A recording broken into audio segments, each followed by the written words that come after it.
Bet tagad gan es aicināšu atklāšanas uzrunu teicējus, un pirmā ir Startautisko inovatīvo farmaceitisko firmu asociācijas valdes priekšsēdētāja Liena Siliņa. Labrīt! Kā jūs jūtaties? Lieliski! Paldies, Eva, par lieliskiem ievadvārdiem, un cienījamie kolēģi. Man ir lielisks prieks jūs visus šeit redzēt, un sveicu jūs konferencē, ikgadējā SIFS konferencē Veselības dialogi. Progress lielā mērā ir saistīts ar vēlme eksperimentēt un drosmi eksperimentēt. Sarunas bieži vien ir labākā iznākuma sākums. Tieši tāpēc šodien mēs esam sanākuši šeit, lai visi kopā risinātu mums būtiskākās veselības nozares jautājumus. Un kā jau Eva teica, šī konference būs īpaša, jo tā tiek veidot sarunu formā, kurā dažādu jomu pārstāvji meklēs kopējus risinājumus, tātad veidos tiltus starp dažādām pieredzēm un dažādiem viedokļiem. Nenoliedzami pēdējo gadu laikā, un šodien mēs to apstiprinājām un runājām arī brokastu laikā ar veselības ministru un Natāliju Molu, kuru pārstāv EPI šodien šeit, mēs esam spēruši lielus soļus veselības aprūpē. Veselība līdztekus iekšējai un ārējai drošībai ir bijusi valdības prioritāte ne tikai vārdos. Būtiski ir palielinājies to pacientu skaits, kuri šobrīd var saņemt valsts apmaksātu medikamentozo ārstēšanu. Palēnām uzlabojas pieejamība veselības aprūpes pakalpojumiem. Nacionālais veselības dienests investē, atbalsta inovatīvus risinājumus veselības aprūpē. Un arī digitalizācijas jomā mums ir sasniegumi. Tāpēc, ka mēs beidzot esam nolēmuši veidot vienotu digitālo kompetenci centru veselības aprūpē. Nenoliedzami sasniegts ir ļoti daudz. Taču, lai mēs tuvotos Eiropas vidējiem rādītājiem, gan medikamentu pieejamībā, gan veselības aprūpes pakalpojumu pieejamībā, ja mēs vēlamies samazināt novēršamo nāvu skaitu, ja mēs vēlamies palielināt Latvijas iedzīvotāju veselībā nodzīvot mūžu gadu skaitu, mums vēl ir jāinvestē daudz. Sabiedrība noveco, cilvēki dzīvo ilgāk, pieprasījums pēc veselības pakalpojumiem pieaug, un viennozīmīgi arī investīcijas veselības nozarē nākotnē būs lielāks nepieciešams nekā tas ir šobrīd. Un ko mēs varam darīt šodien? Tieši šodien mēs varam, protams, meklēt dažādus risinājumus un avotus, kur šo finansējumu rast, bet vēl ļoti būtiska ir lieta, kad mums ir jāinvestē ļoti mērķtiecīgi un pārdomāti. Šādas investīcijas viennozīmīgi radīs mums tālāko sistēmas attīstību.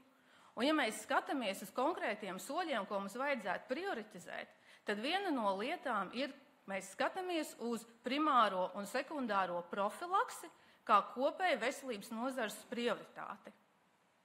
Jo tā nes ne tikai ilgspējīgus ilgtermiņa ieguvumus iedzīvotāju veselības rādītājos, bet arī veids, kā resursus ietaupīt, samazinot ārstniecības un citus saistītās izmaksas. Līdz ar to tam ir ļoti būtiska nozīme turpmākā veselības aprūpes attīstībā. Eiropā 60 miljoni iedzīvotāji slimo ar sirds asinsvadu saslimšanām. Tas ir lielākais mirstības un invaliditātes cēlonis Eiropā un Latvijā arī.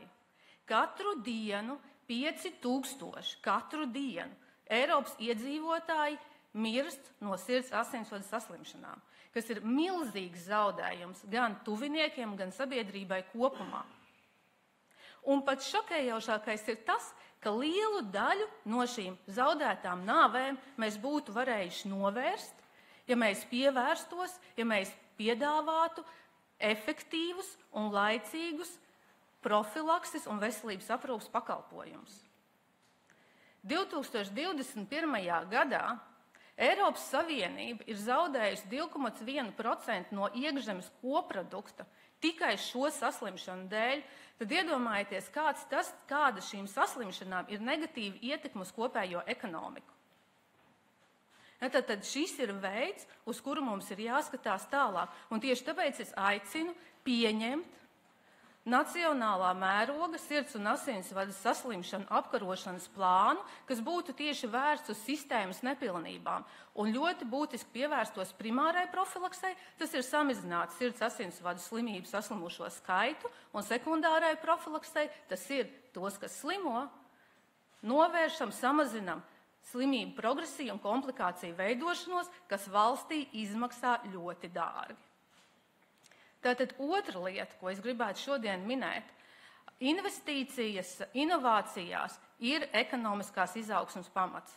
Vienīgais, kas mums ir jāsaprot, kur mēs ieguldam, lai investīcijas attīstītu. Medicīnas nozare, tajā skaitā arī medikamenti, ir liela daļa no investīcijām un inovācijām. Jo varētu minēt šeit dažus piemērus. Mazs pacients, bērns, retās slimības. Pilnībā atkarīgs no parenterālās barošanas. Kopā sākot lietot inovatīvo medikamentu, bērns pats spēja ēst, pats spēja doties, nevis pats, bet vienkārši spēja apmeklēt dārziņu. Tātad šī inovācija ir radījusi iespēju šim bērnam dzīvot kvalitatīvu dzīvi, un viņa dzīvildze būs tikpat ilga, cik vidēji sabiedrībā. Tātad tā ir devusi pavisam citu nākotnes perspektīvu šim konkrētam Latvijas pilsonim.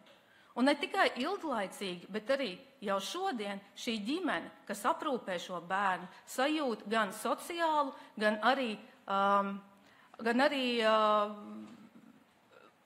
naudisku ieguvumu no šī. Jo šie cilvēki var iet darbā, viņi var strādāt, viņi var piedalīties ekonomikā. Onkoloģija.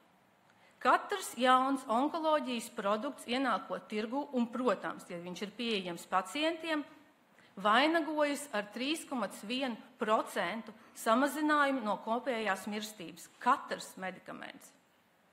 Onkoloģija, inovācija, inovatīvo medikamentu dēļ šobrīd ir kļuvis par kronisku saslimšanu.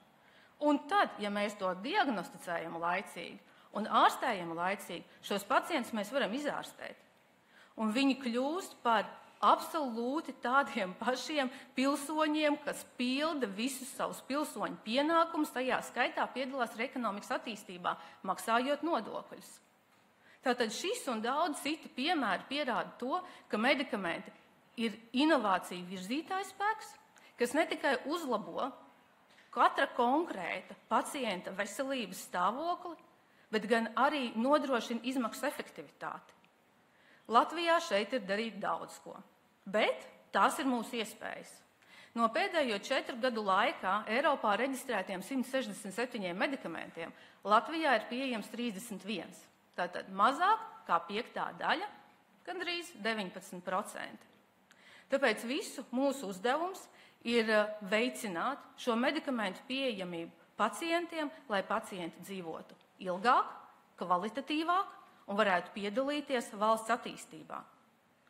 Un visbeidzot, lai mēs varētu izveidot ilgtermiņa stratēģiju, mums jāveicina ir starpnozaru dialogs.